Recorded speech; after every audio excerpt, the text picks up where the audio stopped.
Shalom. First and foremost, I want to give all honor, glory, and praise to Yahweh, Bahashem, Yahweh Shai, Bahashem, Rakakadash. Double honors to the elders of Great Millstone, and peace and salutation to the brothers that are doing this work in truth and sincerity. And we're going to jump right into the lesson. This is Exodus 14 and 13. And it says, And Moses said unto the people, Fear ye not, stand still, and see the salvation of the Most High, which he will show to you today. For the Egyptians whom you have seen today, you shall see them again no more forever. So the Lord showed his great power in that day in the destruction of the Egyptians, or specifically the Egyptian army that was after them, during their fleeing. Because he jumped down to verse 30. It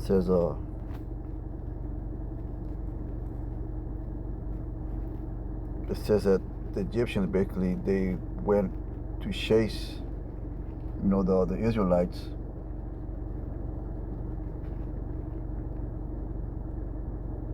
And I'm going to get that. Exodus 4:23. And the Egyptians pursued and went in after them to the midst of the sea, even all Pharaoh's house, his chariots, and his horsemen. How does that relate, to, how can we relate that to today? We can relate that to Israel, being in that time of persecution, and the armies of Egypt, or the Egyptians, pursuing them, can correlate, or you can liken it unto Revelation 12 and 12. In the martial law and things of that nature, the affliction of the saints, the casting into prison 10 days. They're going to pursue the men of the Lord, because we're in that time. We're in that time where the spiritual battlefield is getting more intense. So you got to have that strategic battlefield-like mentality, man. Even more so. So we're in a time of battle, man. We always been, but we're gonna see in the coming days that the spiritual battle, or the enemy, he's bringing out more of his tactics and his arsenal to go against the men of the Lord. And you have to be ready for that. You got to be ready for the things that are coming, because it's the prophecies, and as further we get into the year, who knows what's gonna come next year. And it's not gonna lessen. It's not gonna die down. We've seen many things come to pass already.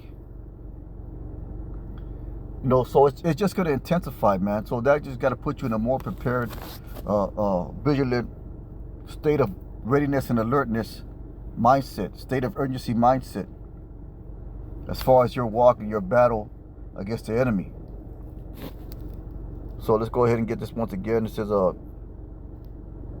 Exodus 14:23, and the Egyptians pursued and went after them to the midst of the sea, even all of Pharaoh's house, his chariots, and his horsemen. So he had a whole army chasing the Israelites.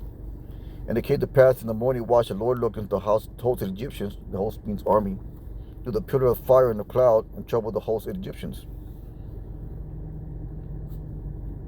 and took off their chariot wheels, that they dragged them heavily, so that the Egyptians said, Let us flee from the face of Israel, for the Lord fighteth for them against the Egyptians. And that's going to be another thing, man. The scripture said the Most High will fight for thee. So you gotta have faith in that day that the Lord's He's gonna move on your benefit. He's going to put things into action for your defense, for your benefit. There's a lot of scripture, the Lord, and He shall fight for thee. Let's see if I can find a few. Sirach 4:28. It says, Strive for the truth unto death, and the Lord shall fight for thee. So the Lord has promised to fight for us, man. He, Most High willing, we are the elect man. He has promised to protect us, to subdue our enemies, to make things happen in the physical and spiritual realm, where the men of the Lord are going to be in a good case.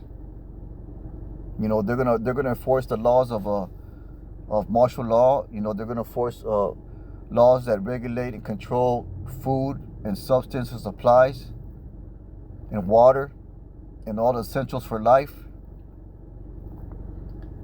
But you got to understand that the Lord's going to make provisions for us, man.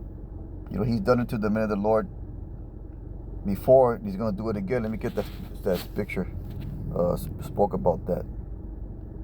This is a Sirach 2:10, and it says, "Look at the generations of old." So that's why, you know, we brought up the example of Exodus 14 and 13, how the Lord made a great provision, you know, and came into their defense. You know, even so to the taking off the wheels off the chariots and just displaying His power over them.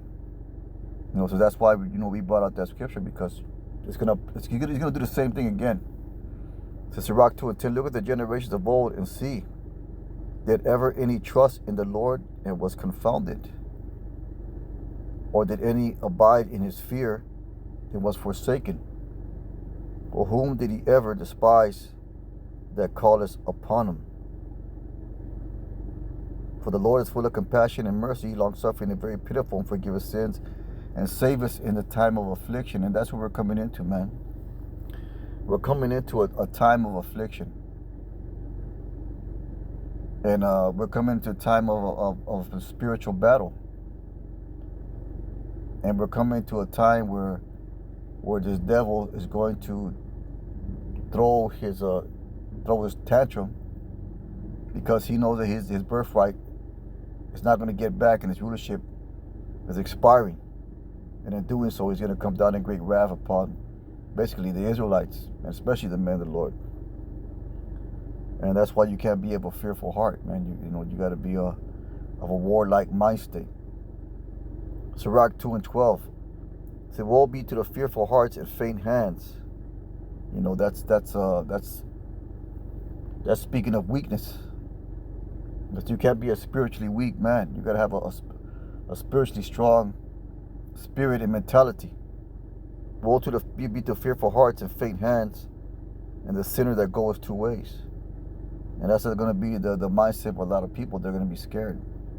They're going to be so scared that they'll do anything to get themselves back in a good case, including taking that sea hip.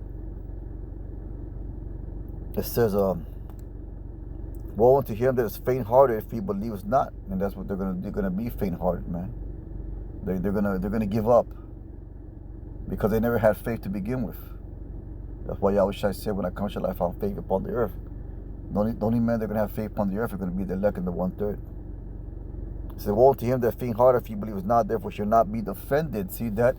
So the Lord defended Israel in the time of Exodus. You know, He defended Israel and moved greatly for their defense. And He's going to do the same thing to the elect. He said, "Woe unto you that have lost patience, and what will you do when the Lord shall visit you?" Because that's a guarantee, man. He's going to come visit the earth. You know, that's it's already set. You can't say that prophecy is not being fulfilled.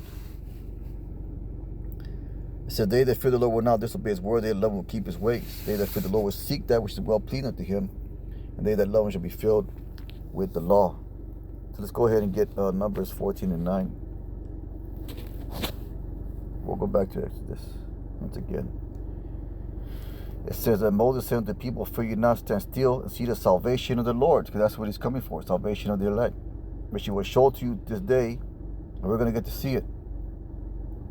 "For the Egyptians whom ye have seen today, ye shall see them again no more. So the Lord shall fight for you and shall hold your peace." He shall fight for us and hold us peace. And that's reminiscent of Psalms 91. Let's go ahead and get that real quick.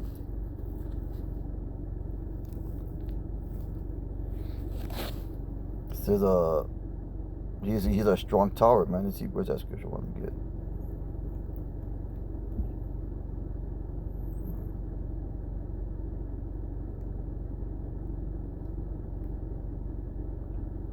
It says Psalm 91 and 9, "Because thou hast made the Lord, which is my refuge, even If thou hast made the Lord, which is my refuge, even the Most High, thy habitation, there shall no evil befall thee. And how's that going to happen? Because there's going to be protection. It's going to be the Most High moving for you in a supernatural sense. Neither shall any plague come nigh thy dwelling. For he shall, and this is how he's going to do it, for he shall give his angels charge over thee to keep thee in all thy ways. So that's the time where we're coming, man. There's another scripture where remember the Psalms, begging bread. Something to that effect. Yeah, Psalm 37:25. So let's get we'll start at verse 23. Psalms 37:23. This is just a real quick lesson here at the plantation. It says, the steps of a good man are ordered by the Lord, he delighteth in his way. And that's one of the ways the Most High is going to protect us in that day. Most High, when we be those men, because our steps or the way we move and shake is going to be preordained and predestined by the Most High. So they're going to be ordered by the Lord. Let's go ahead and get that word ordered.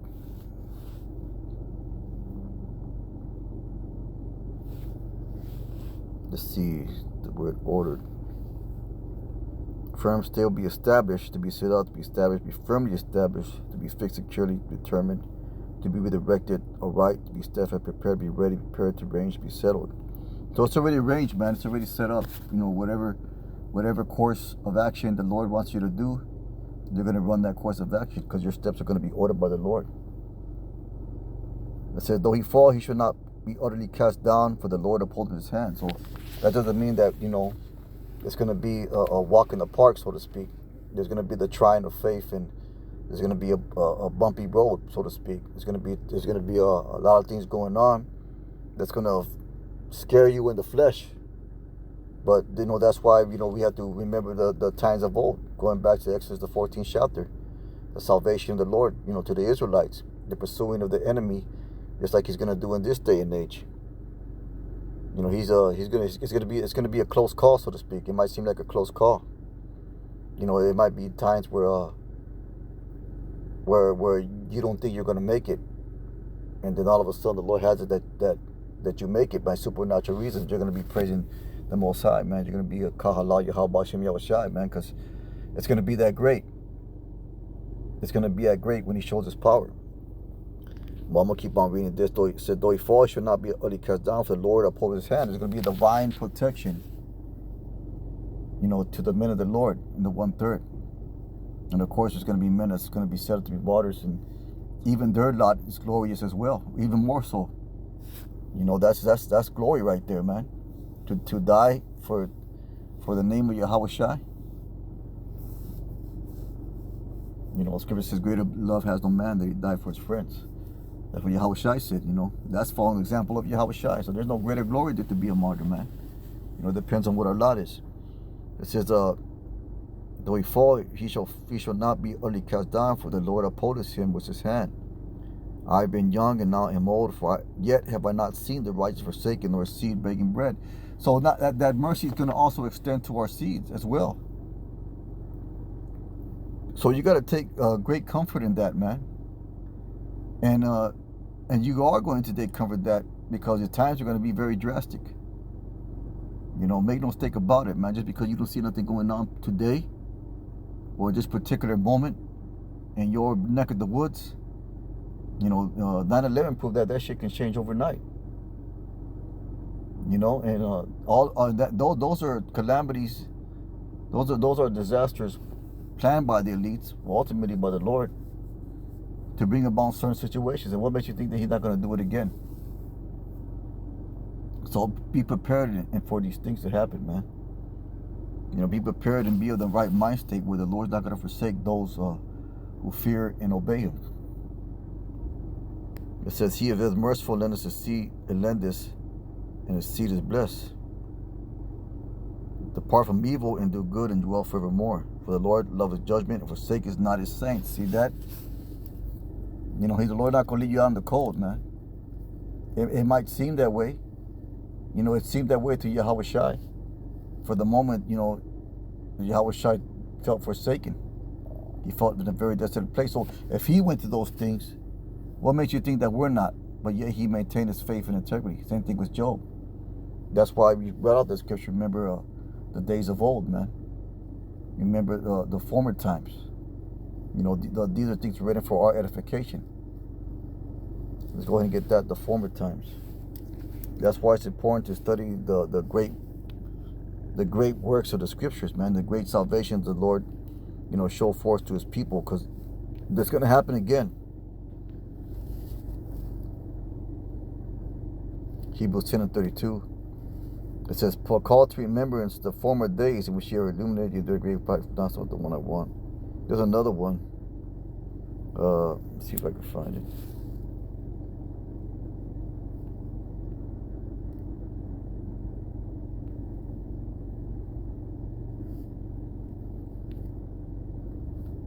Yeah, this is what I wanted. This is Romans 15:4. It says, for whatsoever things were written aforetime, and you know that's why we started with Exodus 14th chapter, and the Lord said He said He's going to fight for us. For whatsoever things were written aforetime were written for our learning, and that we through patience and comfort of scriptures might have hope.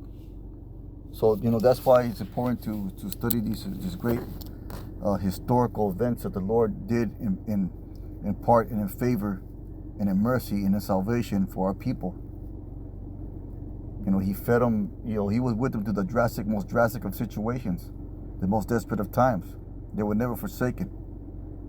And it's going to happen again. He's going to do the same thing again, man. You know, so you got to have that mind state of being battle ready. But with that being said, man, it's a real quick lesson. You're at the plantation. Most High, willing, and hope is edifying. That I want to give all honor, glory, and praise to Yahweh, Bahashem, Yahweh Shai. Kahala, Yahweh, Bahashem, Yahweh Shai. Brothers, keep on pushing. Shalom.